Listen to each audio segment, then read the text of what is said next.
ஏண்டா உனக்கு இந்த நாட்டு மக்கள் பெருசு, நான் பெருசு இல்ல. இந்த நாட்டு மக்களை பத்தி உனக்கு என்ன தெரியும்? நாடு நாடுன்னு நாட்டுக்காகவே உழைச்சார கர்ம வீரர் காமராஜர், அவர் சொந்த தொகுதியான விருதுநகர்ல தோக்கடிச்சாங்க. தமிழ் தமிழ்னு தமிழனுக்காகவே வாழ்ந்தாரு பேரறிஞர் அண்ணா, அவரை காஞ்சிபுரத்துல தோக்கடிச்சாங்க. ஏன் ஆண்டிப்பட்டியில கொடைவள்ளல் எம்ஜிஆருடைய மனைவியை தோக்கடிச்சாங்க. அந்த கட்சி ஜெயிக்குவானா? அந்த அம்மாவை ஜெயிக்க வச்சிருக்கலாம்ல. அவ்வளவு ஏண்டா? கக்கன்னு ஒரு நேர்மையான மந்திரி இருந்தார் தெரியுமா உனக்கு? கடைசி காலத்துல காரு கூட இல்லாம பஸ்ல ஏறி போனாருப்பா. அதையும் இந்த ஜனங்க வேடிக்கை பார்த்துக்கிட்டா இருந்தாங்க. இப்ப அவரையும் மறந்துட்டாங்க. அந்த ஜனங்களுக்காக இவர் போராட போறாரா? போடா. அப்பா சொல்றதையும் கொஞ்சம் யோசனை பண்ணி பாருப்பா. இல்லம்மா, தோளுக்கு மேல வளர்ந்த பிள்ளையை தொடக்கூடாதுன்னு சொல்லுவாங்க. என்ன தொட்டு அடிச்சிருந்தா கூட கவலைப்பட்டிருக்க மாட்டேன். போடா வெளியேன்னு சொன்ன பிறகு இனி இந்த வீட்டுல ஒரு நிமிஷம் கூட இருக்க மாட்டேன். அப்படி நீ போயிட்டா உனக்கு பாசம் இல்லைன்னு அர்த்தம். இருந்தா எனக்கு ரோஷம் இல்லைன்னு அர்த்தம். அண்ணே, நானும் கூட வரேன். கால் இல்லாத உனக்கு இவ்வளவு துணிச்சலா? எனக்கு கால் இல்லையேன்னு இன்னைக்கு தான் கவலைப்படுறேன். இல்லன்னா நீங்க எவ்வளவு தடுத்தாலும் நான் அண்ணன் கூட தான் போவேன்.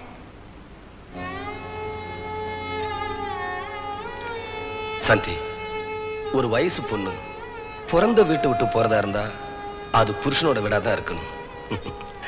நீ இங்கே இருடா. அப்பா, நீங்க என்ன வீட்டை விட்டு அனுப்புறதா நினைக்கல. எனக்கு இன்னைக்கு தான் சுதந்திரம் கொடுத்திருக்கீங்கன்னு நினைக்கிறேன். இந்தியாவுக்கு சுதந்திரம் ராத்திரியில கிடைச்சது, முன்னேறல. எனக்கு பகல்ல கிடைச்சிருக்கு, முன்னேறி காட்டுறேன்.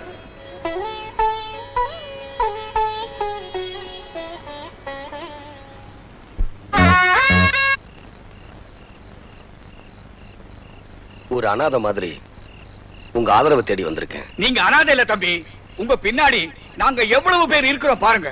வேலைக்கு ஒரு வீட்டுல சாப்பிட்டாலும் நீங்க ஆயுசு முழுக்க சாப்பிடலாம் தம்பி. அந்த அளவுக்கு அன்பை சம்பாரிச்சு வச்சிருக்கீங்க, ஆளுங்களை சம்பாரிச்சு வச்சிருக்கீங்க. அண்ணே, இனிமே இந்த நாட்டுல உங்களுக்கு எத்தனை தம்பிங்க தெரியுமா, எத்தனை தங்கச்சிங்க தெரியுமா? நீங்க ஏன் கவலைப்படுறீங்க? ஆனா தம்பி, உங்களை அசிங்கப்படுத்தி அனுப்புனாலே அந்த திலகவதி, அவளை மட்டும் விடக்கூடாது. எதுக்கு? எதுக்கா? நடந்த உண்மை அப்படியே மாத்தி சொல்லிட்டாளே தம்பி. அதான் அரசியல்வாதி. அப்படிப்பட்ட ஆளுங்களுக்கு தானே நீங்க ஓட்டு போடுறீங்க. செய்யற தப்பையெல்லாம் நீங்க செஞ்சுட்டு அவங்க மேல ஆத்திரப்படுறீங்க. நாங்க என்ன தப்பு செஞ்சோம் தம்பி? இத்தனை வருஷமா ஓட்டு போடுறீங்களே, பண்புள்ளவனுக்கா ஓட்டு போட்டிருக்கீங்க? இல்ல, பணம் கொடுத்தவனுக்கு தான் ஓட்டு போட்டிருக்கீங்க. குணம் உள்ளவனுக்கா ஓட்டு போட்டிருக்கீங்க? இல்ல, குடம் கொடுத்தவனுக்கு தான் ஓட்டு போட்டிருக்கீங்க. புத்திசாலிகளுக்கா ஓட்டு போட்டிருக்கீங்க? இல்ல, புடவை கொடுத்தவனுக்கு தான் ஓட்டு போட்டிருக்கீங்க. இவ்வளவு ஏன்? ஜாதியை பார்த்து ஓட்டு போடாத யாராவது ஒரு ஆள் இந்த கூட்டத்தில் இருக்காங்களா? சொல்லுங்க. இது வரைக்கும் நாங்க ஜாதி பார்த்து தான் ஓட்டு போட்டோம். எங்க ஜாதிக்காரனுக்கு தான் ஓட்டு போட்டோம். நீங்க ஓட்டு போட்டீங்க. ஆனா உங்க ஜாதி எம்எல்ஏ நீங்க முன்னேறதுக்காக என்ன பண்ணாரு? உங்க ஜாதியை சேர்ந்த ஒரு மந்திரியா இருக்காரு, அவரு நீங்க முன்னேறதுக்காக என்ன பண்ணாரு? ஏழைகளை எவனுமே நினைக்கிறது இல்ல. ஆனா நீங்க மட்டும் ஜாதிக்காக ஓட்டு போடுவீங்க. ஒண்ணு மட்டும் சொல்றேன், ஏழைங்களுக்கு ஜாதியும் இல்ல, அவங்களுக்கு எந்த நாதியும் இல்ல. இதை என்னைக்கு உணர்ந்து நீங்க ஓட்டு போடுறீங்களோ அன்னைக்கு தான் முன்னேற முடியும். இல்ல அந்த ஆண்டவனால கூட உங்களை காப்பாற்ற முடியாது.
தம்பி, இனிமே நாங்க பணத்துக்கு ஓட்டு போட மாட்டோம். இனிமே நாங்க ஜாதிக்கு ஓட்டு போட மாட்டோம். இது சத்தியம். இது சத்தியம்.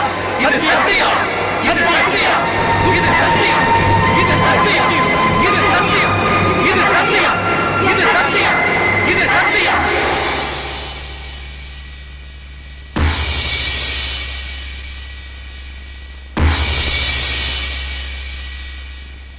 ஜாதி பேரை சொல்லி ஜனங்களை ஏமாத்தி 20 வருஷமா எம்எல்ஏ இருந்துட்டு இருக்கீங்க. அதுக்கு இப்ப ஆபத்து வந்துருச்சு. உடையார் மகன் உங்களுக்கு ஒலை வச்சுட்டான். இனி நீங்க சட்டசபைக்கு போகவே முடியாது. வேடிக்கை பார்க்க வேணும்னா போகலாம். ஏயா ராஜாத்தனம், நான் பார்க்க அரசியலுக்கு வந்தவனி எனக்கே பயம் காட்டுறியா? அரசியல்வாதி கிட்ட மோதனா அந்த ஆண்டவன் கூட தோத்துருவான். உடையார் பையனை கிழிச்சிருவானா? கிழிச்சிருவானா? கிழிச்சிட்டாங்க. உங்க தொகுதி மட்டும் இல்ல, எந்த தொகுதி மக்களையும் நீங்க ஏமாத்த முடியாது. கற்பூரத்தை கொளுத்தி சத்தியம் பண்ணிட்டானுங்க. ஜாதி பேரை சொல்லி எவன் ஓட்டு கேட்டாலும் ஜனங்க போட மாட்டாங்க. யோ, அவனை பார்த்து நீ பயப்படலாம், உங்க கட்சிக்காரன் பயப்படலாம், உங்க கவர்மெண்ட் பயப்படலாம். நான் பயப்பட மாட்டேன். என் பின்னால என் ஜாதிக்காரங்க 60 லட்சம் பேர் இருக்காங்க. கண்ணை கட்டிட்டு கிணத்துல விழுறான்னு நான் சொன்னா என் ஜாதிக்காரன் விழுவான். நீங்க அவங்க கண்ணை கட்டி வச்சிருந்தீங்க, கிணத்துல விழுந்தாங்க. ஆனா இப்போ அவன் வந்து கண்ணை திறந்துட்டான். என்ன பண்ண போறீங்க? இப்ப கிணத்துல விழுன்னு சொன்னா விழ மாட்டானுங்க. உங்களை பிடிச்சி கிணத்துல தள்ளி விட்டுருவானுங்க. என் ஜாதிக்காரனுக்கு நான் கடவுள் மாதிரியா? என்ன பண்றேன் பாத்து.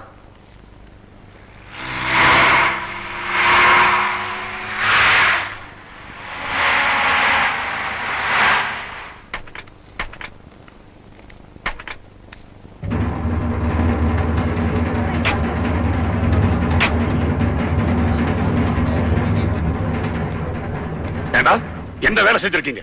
நீங்க செஞ்ச காரியத்தால ஒரு அரசாங்கமே ஆடிட்டு இருக்கு. தேவையில்லாம திலகவதியை தேடி போய் அது இப்ப எவ்வளவு பெரிய சிக்கலாயிடுச்சு பாத்தீங்களா? நான் என்ன செத்தா போயிட்டேன். உங்களுக்கு தண்ணி வசதி வேணும்னா என்கிட்ட சொல்ல வேண்டியதானே? நீங்க தான் இங்க வரதே இல்லையே. ஐயரே, நீ பேசாம இரு. ஏயா, தேர்தல் நேரத்துல ஐயருடைய ஓட்டு வேணும், பாக்கிய நேரத்துல ஐயர் வாயை மூடிட்டு இருக்கணுமா? போயா. ஏய் நாகமா, பொம்பளையா லட்சணமா வீட்டுல அடங்கி கிடக்காம போராட்டம் வேண்டி கிடக்கு. போராட்டம் நீங்க போராட்டம் நடத்தினா மட்டும் தாய்க்குலமே புலி மாதிரி வா, புயல் மாதிரி வான்னு கூப்பிடுவீங்க. நாங்க ஒடியாரணும். உங்களுக்கு எங்கயாவது இடிக்குதுன்னா மட்டும் நாங்க பொம்பளைங்களா வீட்டுக்குள்ளாரே அடக்கமா குந்திக்கணுமா? ஏன் என்னத்துக்கு? ஐயாவோட பேச்சுக்கு மறு பேச்சு பேசாது. நீங்க இவ்வளவு பேசுறீங்க. நம்ம ஜாதி ஆளுங்களுக்கு புத்தி கெட்டு போச்சா? ஆமாயா, இம்மா நாளும் புத்தி கெட்டு போய் தான் இருந்துச்சு.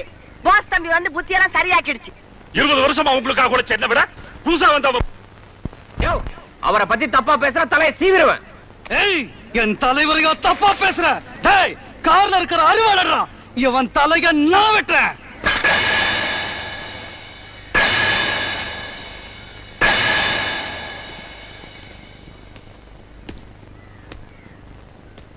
வெட்டு. வெட்டுறா. இத பாரு தம்பி, நீ ஊடால வர்றது நல்லா இல்ல. மரியாதையா போயிடு. ஏன்? நாங்கெல்லாம் ஒரே குடும்பம், ஒரே ஜாதி. என் ஜாதிக்காரங்க எனக்காக உயிரையும் கொடுப்பாங்க. உங்களுக்காக உயிரையும் கொடுப்பாங்க. நான் இல்லைன்னு சொல்லல. அப்படி உயிரை கொடுக்கறவங்களுக்கு நீங்க என்ன பண்ணிருக்கீங்க? எங்க ஜாதிக்காரங்க ஏமாத்தி 20 வருஷமா இந்த தொகுதியில எம்எல்ஏவா இருக்கீங்க. என்ன வசதி பண்ணி கொடுத்திருக்கீங்க? எங்க ஜாதிக்காரங்களை மேல கொண்டு வரப்போறேன் மேல போட்டு பேசுறீங்களே. உங்க ஜாதியில எத்தனை ஏழை பொண்ணுங்க இருக்காங்க. வரதட்சணை கொடுக்க முடியாம வறுமையில வாடி தவிச்சுக்கிட்டு இருக்காங்க. அவங்கள ஒரு பொண்ணுக்காவது உங்க செலவுல நீங்க கல்யாணம் பண்ணி கொடுத்திருக்கீங்களா? இல்ல உங்க ஜாதி சங்கம் தான் கல்யாணம் பண்ணி கொடுத்திருக்கா? உங்க ஜாதியில பண வசதி இல்லாம, படிக்க வசதி இல்லாம எத்தனை ஏழை மாணவர் இருக்காங்க. அவங்கள யாரையாவது உங்க செலவுல படிக்க வச்சிருக்கீங்களா? பட்டம் வாங்கி கொடுத்திருக்கீங்களா? இல்ல. போராட்டம் புத்திய மாத்தி ஜெயிலுக்கு அனுப்பியிருக்கீங்க.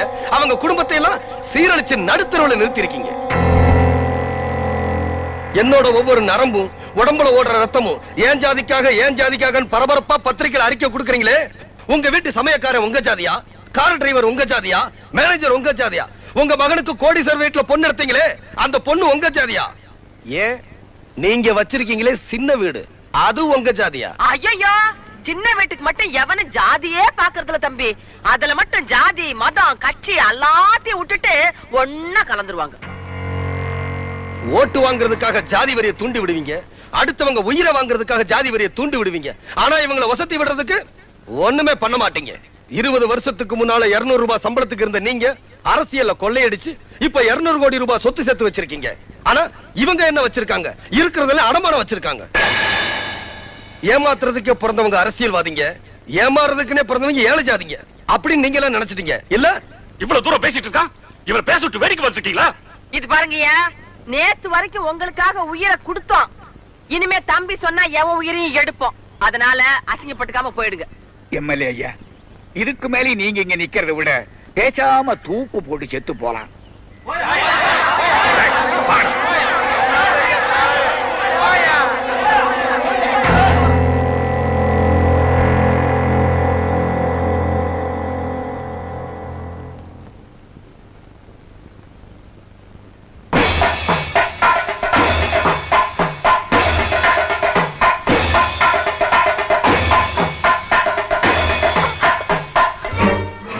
எதுக்காக விழ போற? மாமனைத்தான் கட்டிக்குவேன் அடம் பிடிச்சா முடியாதுன்னு சொல்லி வேற மாப்பிள்ளை பார்த்து அவங்களையும் வர சொல்லிட்டேன். இந்த நேரத்துல போய் இப்படி பண்ணிட்டாள தம்பி. ஐயா, உங்க பொண்ணு மாமன் மேல உசுரா இருக்கிறப்போ நீங்க வேற மாப்பிள்ளை பார்த்தது தப்பு. நீங்க மாமனே கட்டி வைங்க. அது எப்படி தம்பி முடியும்? அவன் ஒரு கொலை பண்ணிட்டு ஜெயில இருக்கானே தம்பி. என் மாமா எதுக்காக ஜெயில இருக்காரு? திருநார கொள்ள அடிச்சாரா? நம்ம ஜாதிக்காரங்களை கேவலமா பேசினவன் தலைய சீவிட்டு உள்ள இருக்காரு. அண்ணன் எப்படியாவது என் மாமனுக்கு என்ன கட்டி வைங்க. அவ வாழ்க்கைய அவ முடிவு பண்ணிட்டா. கல்யாண தேதியை நீங்க முடிவு பண்ணுங்க.